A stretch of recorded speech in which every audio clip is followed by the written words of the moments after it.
Hello guys, welcome और welcome back to my channel. So आज जिस बुक की हम बात कर रहे हैं उस बुक का नाम है beautiful venom by Rina Kent.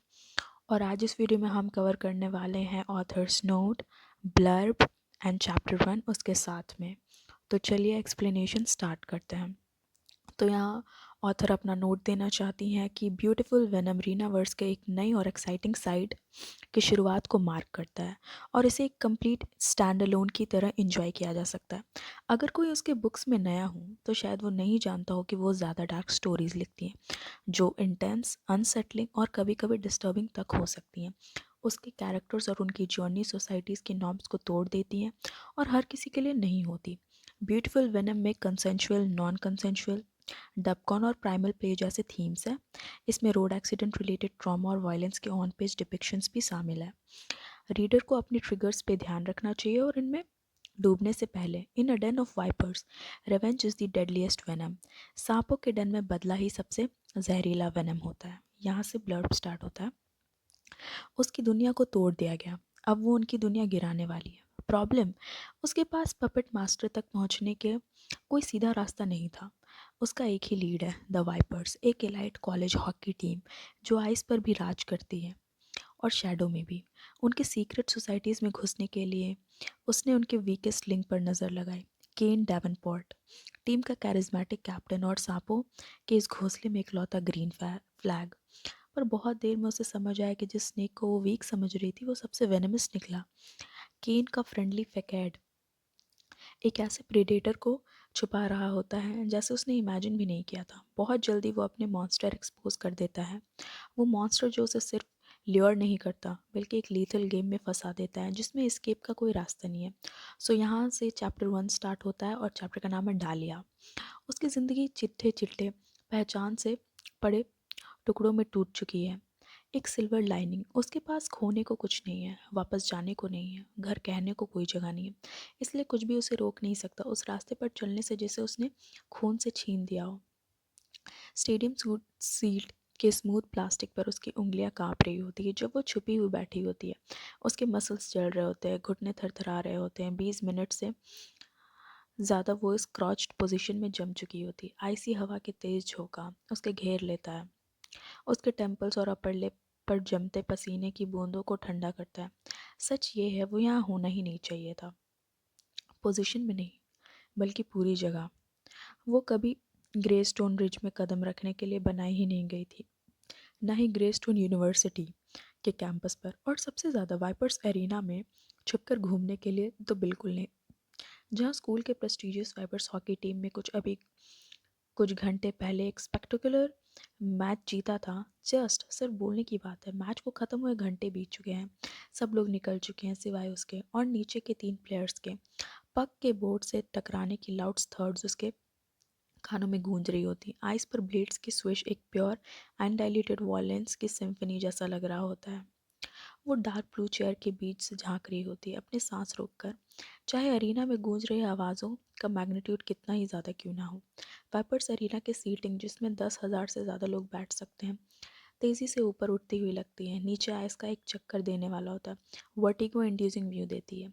उसे अभी भी थोड़ी देर पहले के क्राउड का रोर सुनाई देता है, जैसे कोई फिजिकल फोर्स हो जो उसके सीने में से एक लगातार धड़कन की तरह गूंज रहा हो। वॉल से टकराकर उठी क्लैपिंग और चैंटिंग की डिफीनिंग क्रेसेंडो वाली आवाज़ भी इस वक्त के 3 प्लेयर्स के past pace light night practice के सामने फीकी लग रही होती है। या फिर कहें उनकी मीटिंग। उसके सामने अक्रॉस द रिंग बोर्ड्स पर वाइपर्स लिखा हुआ एक झलक में दिख जाता है, जब आइस हार्ट्स ब्राइट लाइट्स के नीचे ब्लूइश टिंट में चमक रहा होता है। स्केट्स के आइस को काटने का क्रिस्प बाइटिंग साउंड उसके शरीर में एक ठंडी लहर भेज देता है जो वो प्लेयर्स के कट थ्रोट मूव्स को फॉलो करती है। वो अपने रिसर्च के दौरान वाइपर्स को अनेक बार अरीना में डोमिनेट कर देख चुकी है, इसलिए बिना नंबर चेक किए ये पहचान सकती कि वो पक किसके पास है। कुछ लोग इसे ऑब्सेशन कहेंगे, शायद ये ऑब्सेशन भी है, बट अगर ये उसके टीम के करीब ले जाता है तो वो एक स्टैंड या फिर कोई भी लेवल बन जाए जो प्रूव करे कि वो इन सांपों के टीम के एक्सपर्ट बन चुकी है। वो अपना बेसबॉल कैप पर नीचे खिसका देती है, वेट एक पैर से दूसरे पैर शिफ्ट करती है, फिर अपना क्लैम्पी फोरहेड दो चेयर्स के बीच के एक छोटे से स्पॉट पर रख देती है। तीनों प्लेयर्स इतने फास्ट, इतने विशियस और इतने रूथलेस होते हैं। अपने प्ले में कि उनके मूवमेंट्स एक सी ऑफ शार्प ग्लाइड्स में ब्लर सी हो जाती है। उसकी आंखें क्रॉस होने लगती हैं जब वो अपने पेस को ट्रैक करने की कोशिश करती है। वो शायद 2 अगेंस्ट 1 खेल रहे होते हैं, इस तरह अपनी फ्लॉलेस अटैक्स सिनर्जी प्रैक्टिस करते हुए, जिसका सब लोग आज रात तारीफ कर रहे थे। शायद इसी वजह से ये तीन अच्छा खेलते हैं, क्योंकि जब सब लोग घर चले गए तब भी ये रिंग पर वापस आ गए। लेट नाइट मीटिंग के र्यूमर्स वो पहले भी सुन चुकी थी और इसे कंफर्म करने के लिए वो रेस्टरूम गई। वहाँ छुप कर वेट किया जब तक अरीना लगभग खाली ना हो गया हो। फिर अरीना में वापस स्नीक करके चेयर्स के पीछे कॉर्नर में छुप गई, आइस के करीब पर प्लेयर्स की विजन से बाहर, लेकिन उसे बिल्कुल भी आवाज़ नहीं करनी थी। यहाँ सबसे हल्का खटका भी इको करता है। तीनों प्लेयर्स रिंग के बीच में रुक जाते हैं, अपने स्टिक्स के एक दूसरे से टकराकर उन्हें आइस पर फेंक देते हैं। ये लाउसी डिफेंस था। नंबर 71 ज्यूड कैलाहन सबसे पहले अपना हेलमेट उतारता है, अपने सोकिंग वेट काले बालों को झटकता है, फिर उन्हें डॉग की तरह पीछा फेंक देता है। वो तीनों में सबसे टॉल और सबसे बल्कि होता है, पूरे 6 फुट 5 इंच और फक्ड अप का literal definition. Jude college league का सबसे फेयर्ड राइट विंग है। राइवल ऑफेंस उनकी जोन में आने से पहले 2 बार सोचती है और डिफेंस उसकी साइज और अनहिंज्ड एनर्जी को हैंडल नहीं कर पाती। ज्यूड को एंगर इश्यूज होते हैं और हॉकी उसने बेसिकली लोगों को पीटने के लिए चुनी थी, सब जानते हैं, और जो भी हॉकी करियर का सपना रखता है उसे रास्ते से दूर रहता है। नंबर 13 प्रेस्टन आर्मस्ट्रॉन्ग अपना हेलमेट ज्यूड के सर के पीछे फेंक देता है। उसकी डीप वॉइस एम्प्टी एरिना में सरकाज़म की एक नोट के साथ गूंजती है। जस्ट स्लैमिंग कोई अपन स्ट्रेटजी नहीं होती है, उसके लिए तुम पेनलाइज्ड हो जाते हो। As always don't be liability. Preston का अक्सर लीग का प्रिंस कहा जाता है, शायद उसके रिडिकुलसली अट्रैक्टिव चेहरे की वजह से, Sandy Brown perfectly style hair की वजह से और कैरिबन ग्रीन आंखों की वजह से। उसके पॉलिश लुक्स और रीडिफाइंड मैनरिज्म के बावजूद वो इस आइस पर और इस आइस के बाहर दोनों जगह सबसे वेनमस स्नेक माना जाता है। उसकी ब्यूटी भी एक वेपन ही होती है उसके गोल्स के लिए, जो भी गोल्स हों। अपने प्रेस्टन पर कितना ही रिसर्च क्यों ना किया हो, उसका रियल पर्सनैलिटी एक शैडो ही रहती है, और शायद उसके टीममेट्स भी नहीं जानते कि वो किस चीज़ से कैपेबल है। जूड एक नोटोरियस मसल मास है जो किसी की परवाह नहीं करता, पर प्रिस्टन कामर, कैलकुलेटेड और एक डार्क अंडरटोन के साथ ऑपरेट करता है। फिर भी अगर चूज़ करना पड़े तो वो प्रेस्टन को चूज़ करती। माइंड गेम्स हैंडल हो जाते हैं। जूड के अनहिंज्ड वायलेंस मुश्किल से डाइजेस्ट होता है। जैसे ही उसने सोचा, जूड अपना पूरा बॉडी वेट प्रेस्टन पर स्लैम कर देता है। दोनों बोर्ड से टकरा के एक लाउड थर्ड में क्रैश हो जाता है। वो अपनी गैस्प को रोक लेती है जब जूड बिल्कुल चेयर की तरह प्रेस्टन के ऊपर बैठ जाता है। What is that?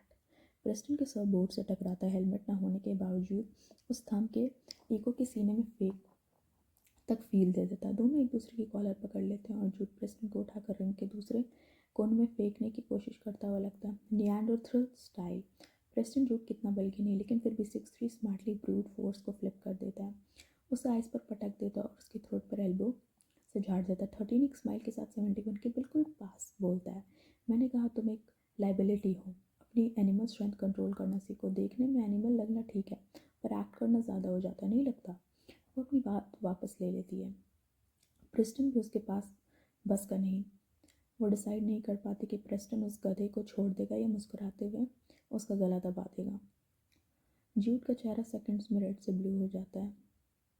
होता देख उसके पैर लगभग फिसल जाते। एक ब्लर में जूड प्रेस्टन को किक मार देता है और दोनों पोलो प्लेयर्स की तरह आइस बार पर रोल करने लगते हैं विदाउट हेलमेट्स। तीसरा प्लेयर नंबर 19 अपना हेलमेट उतारता है। उसके नीचे डैम टॉजल डार्क ब्राउन हेयर और टाइनी टाइनी थिक ब्राउज के बीच एक सॉफ्ट फ्रॉन नज़र आता है। ज्यूड और प्रेस्टन की लड़ाई बैकग्राउंड में घुल जाती है, क्योंकि वाइपर्स के कैप्टन और सेंटर का नज़ारा उसके गले को इनविजिबल हैंड्स की तरह झटक लेता है। और सबसे बुरा क्या है, ये पहली बार नहीं है जब उसकी नज़र केन डेवनपोर्ट पर अटकी है। उसकी वजह उसकी आंखें बार बार केन पर जाती रहीं और वो समझ नहीं पाती क्यों। हाँ, वो हैंडसम है, शायद तीनों में सबसे ब्यूटीफुल, जैड एंगुलो फीचर्स के साथ रफ लगता है। प्रेस्टन प्रिंसली वाइब, पर केन की ब्यूटी डिस्टर्ब करने वाली होती है। उसका शार्प चिजल्ड जॉलाइन उसकी नेचुरली कमांडिंग लुक देता है। उसके नीटली स्टाइल्ड हेयर अब मेसी हो चुके होते हैं और जब वो उंगलियां उनमें फिराता है तो स्ट्रैंड्स और भी पॉलिश लगते हैं। 6 फुट टॉल, लीन येट मस्कुलर, आइस पर एक डोमिनेंट प्लेयर होने के लिए परफेक्ट। उसकी कंट्रोल्ड मोमेंट्स उसकी लीडरशिप का प्रूफ होते हैं। वो खुद को एक क्वाइट अथॉरिटी के साथ कैरी करता है, स्ट्रेट कंपोस्ट पॉस्चर कॉन्फिडेंट। पर उसकी ब्लू आइज पेल ब्लैंक एक आर्कटिक वुल्फ की तरह होती हैं, इंसान की तरह नहीं, पियर्सिंग कोल्ड अनरीडेबल। बाहर से शांत दिखने के बावजूद केन के सरफेस के नीचे एक खतरनाक सा फ्लिकर छुपा हुआ होता है, फिर भी वो टीम के सबसे सेफ ऑप्शन होता है। केन एक रिस्पॉन्सिबल कैप्टन होता है, एक पावरफुल लीडर, और वो ही होता है जो अपने टीममेट्स को कंट्रोल में लाता है जब वो हद पार कर देते हैं। वो सीनियर प्लेयर्स में से एक लौता बंदा होता है जिसका पर्सनैलिटी थोड़ा बहुत नॉर्मल लगता है, वेल जितना नॉर्मल नहीं इन जैसे हायर शोज का हो सकता है। वो फिर भी उस फैक्ट ऑर्गेनाइजेशन का हिस्सा होता है जिसे कोई नॉर्मल इंसान खुद की मर्जी से चूज़ नहीं करता। उसकी नज़र उसकी राइट इंडेक्स फिंगर की ब्लैक ऑब्सीडियन रिंग पर जाती है जो लाइट में शाइन भी नहीं करती। वो क्लियरली नहीं देख पाते, लेकिन उसे पता होता है कि उसके ऊपर एक कंपास रोज़ का सिंबल एनग्रेव्ड है, उसके परिवार के निशान। वो रिंग उसकी मॉन्स्टरस टाइज का सबूत होती है कि इन दोनों प्लेयर्स के पास स्केट करके आता है और उनकी फाइट को फोर्सफुली तोड़ देता है, अपना बॉडी उनके बीच घुसाकर। प्रेस्टन तुरंत खड़ा होकर सर्कल्स में स्केट करने लगता है। उसका रिदम और प्रोवोकेटिव एक्सप्रेशन इतना टॉन्टिंग होता है कि उसे कुछ बोलने की ज़रूरत ही नहीं पड़ती। जूड केन के होल्ड के अगेंस्ट फाइट करता है। उसकी स्ट्रेंथ और वायलेंस की भूख इतनी इंटेंस होती है कि एक इनविजिबल हैलो जैसे उसके आसपास बन जाती है जिससे उसकी स्किन पर गूज बम्स उठ जाते हैं। एना, केन कहता है। उसका पुश रिलैक्स लगता है पर होता नहीं। एक बियर्ड जैसे आदमी को इस तरह शो करना कोई नॉर्मल बात नहीं। केन की बात ये होती है, वो हर काम एफर्टलेस दिखाता है जबकि अंदर से वही सबसे हैवी होता है। Is that you all God big man? Preston अपना सर टिल्ट करता है और एक इनोसेंट बच्चे की तरह पाउट करता है। जूड उसकी तरफ दौड़ पड़ता है। You fucking. केन दोनों की तरफ हाथ बढ़ाता है और एक साथ दोनों के स्टमक में पंच कर देता है। ऐसा डैन आप एनर्जी रिंग के लिए बचा के रखो। ज्यूड घूरता और बोलता है, मैं इसके प्रेटी फेस को पीस पीस कर दूंगा ताकि ये बकबक बंद करे। फेस खराब करने से मैं तुम्हारा एज ड्रैग करना नहीं छोड़ूंगा। प्रेस्टन ग्रीन करता है, बस तुम्हारा इन्फीरियोरिटी कॉम्प्लेक्स दिख जाएगा। मेरे लुक से जेलस हो गया पीजेंट। ज्यूड मॉक लाफ करता है, कौन से लुक्स? सिकली और डिस्टर्बिंग वेल से नो वन एवर। लेकिन चल, मैं तुझे एक अच्छा प्लास्टिक सर्जन ढूंढ देता हूँ और एक न्यूरो सर्जन भी, ताकि वो तुम्हारी एफ अप पर्सनैलिटी को फिक्स कर सके। तभी जब तुम्हारी पर्सनैलिटी की सर्जरी से गुजरेगी।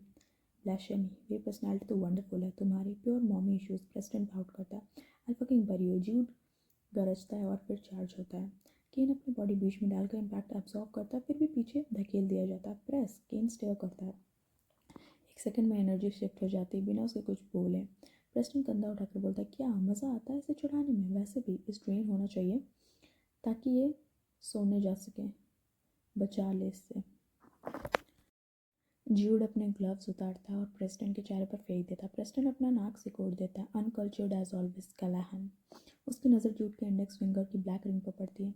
केन की तरह ज्यूड की रिंग भी उसके परिवार का सिंबल रखती है, थॉर्नी वाइन्स में लिपटा हुआ एक कैडेशियस। प्रेस्टन की रिंग पर एक सन और क्रेसेंट मून का सिंबल होता है। गेम के दौरान वो लोग रिंग्स नहीं पहनते, शायद रेगुलेशंस की वजह से, पर अब अपनी मर्जी से प्रैक्टिस करते हुए रिंग्स उनके हाथ में होती है। शायद वो नहीं चाहते कि उनके एलिजेंस का प्रूफ उनके उंगलियों से उतरे, या शायद उनके पावर का प्रूफ दिखाना ज़रूरी होता है। लोग सोचते हैं कि ग्रेस्टोन ब्रिज एक एफ्लुएंट नॉर्थ ईस्ट टाउन है जहाँ हिस्ट्री और वेल्थ मॉडर्न एम्बिशन के साथ सीमलेसली ब्लेंड होती है। टाउन सेंटर में अपस्केल कैफ़ेज़, डिज़ाइनर शॉप्स और कॉबलस्टोन स्ट्रीट्स के बीच हिस्टोरिकल लैंडमार्क्स लगे होते हैं। लोग ये भी मानते हैं कि ग्रेस्टोन यूनिवर्सिटी, जो टाउन के एज पर बनी है, एक प्रेस्टिजियस इंस्टीट्यूशन है जो एकेडमिक और एथलेटिक पावर हाउसेस बनाता है। इसका हॉकी प्रोग्राम तो फ्यूचर एनएचएल स्टार्स का फैक्ट्री समझता है। स्टूडेंट बॉडी दो हिस्सों में बनता है, वेल्दी लेगेसी लोग जैसे केन, जूड, प्रेस्टन, और एम्बिशियस स्कॉलरशिप स्टूडेंट्स जो प्रेस्टीज के लिए आते हैं जैसे वो। पर लोगों को ये नहीं पता होता कि साइनिंग एक्सटीरियर के नीचे एक शैडो इन्फ्लुएंस छुपा होता है। वेंसर, एक सीक्रेट सोसाइटी जिसका रिलेशन टाउन और यूनिवर्सिटी की फाउंडिंग फैमिलीज से होता है। पावर यहाँ कमाई नहीं जाती, मैनिपुलेट की जाती है और जनरेशन तक पास ऑन होती है।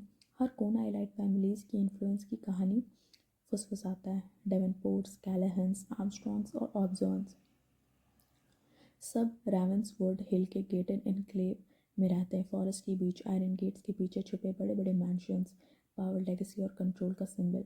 केन ही उसका बेस्ट ऑप्शन था। उसे नहीं लगता था कि केन कोई ऐसा इडियट होगा जिसे वो आसानी से बेवकूफ़ बना पाएगी, पर कम से कम वो एक पैसिफिस्ट था। पिछले कुछ हफ्तों में उसने उनके बहुत सारे गेम्स ऑनलाइन और इन पर्सन देखे थे। हाँ, बिल्कुल स्टॉकिंग जैसे, और कभी भी उसे हिंसा में इंडल्ज होते नहीं देखा था, एक बार भी नहीं। ये खुद में एक मिराकल जैसा था, एक फिजिकल स्पोर्ट हॉकी में। उल्टा वो फाइट्स तोड़ने का एक्सपर्ट था। उसका कूल कभी डिस्टर्ब नहीं होता और उसकी अथॉरिटी स्क्रीन के थ्रू भी फील होती है। शायद इसी वजह से उसने एफर्टलेसली कैप्टन की पोजीशन ले लिया। वो इन तीनों में से किसी के भी करीब नहीं जाना चाहती थी, पर उसने जाना ही था, तो वो केन का ही होना था। इस बार कोई बुलाएगा? केन ने जूड से पूछा जब वो बेंच एरिया की तरफ स्केट करता। नहीं, जूड बिना मोड़े जवाब देता है। श्योर हो? हाँ। और इतना कहकर जूड आइस छोड़कर टनल की तरफ चला जाता है, नज़र से गायब हो जाता है। आइस मशीन्स का हल्का सा मैकेनिकल हम एकदम सन्नाटे को दबा देता है जब केन कुछ सेकंड्स तक प्रेस्टन को देखता रहता है। तुम? अभी सोच रहा हूँ। तुमसे एक्सपेक्ट किया जाता है कि तुम किसी को इनिशिएशन के लिए वेट करके लाओ। प्रेस? तुमने झूठ को नहीं बोला। बेहतर है वो ना जाने। वो तो स्ट्रीट से किसी को उठा लाएगा अपने साथ और हम उस मेस को हैंडल नहीं करना चाहते। तुम डिफरेंट हो। यूज़ और कन्विक्शन स्किल्स, मेरा मतलब मैनिपुलेशन स्किल्स। पिछली बार जब उसे यूज़ किया था वो मेरी ब्लड पीना नहीं चाहती थी, जिंदा बच ही गई थी उसके किक आउट होने से पहले। प्रेस्टन भौंकता है। कैसे कोई मेरा ब्लड रिफ्यूज़ कर सकता है? नॉर्मल लो। केन वो वही बोलता है जो वो सोच रही होती है। सीरियसली, शायद वो बंदा सिर्फ इसलिए वैंकर में था क्योंकि वो एक फाउंडिंग फैमिली में पैदा हुआ था। वो क्लियरली बिलोंग नहीं करता था। और तुम? प्रेस्टन एक आईब्रो रेज करके पूछता है। मैं सेट हूँ, तुम अपने बारे में सोचो। सेट मतलब उसके पास पहले से कोई था जिसको वो इनिशिएशन में ले जाने वाला था।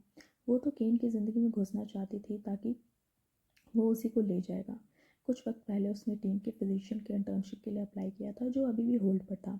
उसके क्लासमेट ने बोला था कि एक लड़की को कभी एक्सेप्ट नहीं करेंगे और वो खुद बेस्ट पर्सन होगा, ये कहकर वो घमंड से हंस रहा था। अगर वो सही था तो टीम के करीब जाने के चांसेस और कम हो गए थे। वो एडमिनिस्ट्रेटिव मैनेजर की असिस्टेंट बन सकती थी या वॉलंटियर, पर वाइपर्स जैसे पॉपुलर टीम में कुछ भी गारंटीड नहीं था। All set? हाँ, प्रेस्टन नोइंग टोन में बोलता है। घर जाओ आर्मस्ट्रॉन्ग। आए आए कैप्टन। प्रेस्टन मॉक सैल्यूट करता है, उसके होंठों पर एक सैडिस्टिक स्माइल। फिर वो स्केट करके जाता है। चलो, कैलाहन को शावर्स में डुबाते हैं। एरिना में सन्नाटा छा जाता है। केन रिंग के बीच में कुछ सेकंड्स तक खड़ा रहता है, फिर पक्स एक एक करके उठाकर प्रॉपर कंपार्टमेंट में रख देता है। उसके पैर दर्द करने लगते हैं और उसे पता होता है कि अगर वो अभी नहीं गई तो गिर जाएगी और पकड़ी जाएगी। वो अपना हौसला दबाती है और बिल्कुल मोशनलेस रहती है। वो तभी जाएगी जब केन जाएगा। उसके होते हुए चुपचाप नहीं निकल सकती। Stop being goody two shoes and go already, वो अपने आप से कहती है। स्केट्स की आवाज़ आइस मशीन्स के साथ ब्लेंड हो जाती है और वह अपने लेग्स मसाज करने में इतनी बिजी होती है कि उसे पता ही नहीं चलता कि केन उसके स्टैंड्स वाले साइड आ चुका है। जब वो अपना सर उठाती है, केन उसके बिल्कुल सामने रुकता है। ठंड उसकी हड्डी तक उतर जाती है। हवा इतनी क्रिस्प हो जाती है कि सांस लेना तक दर्द देता है। उस डेड साइलेंस में केन की काम आवाज़ अरीना में गूंजती है।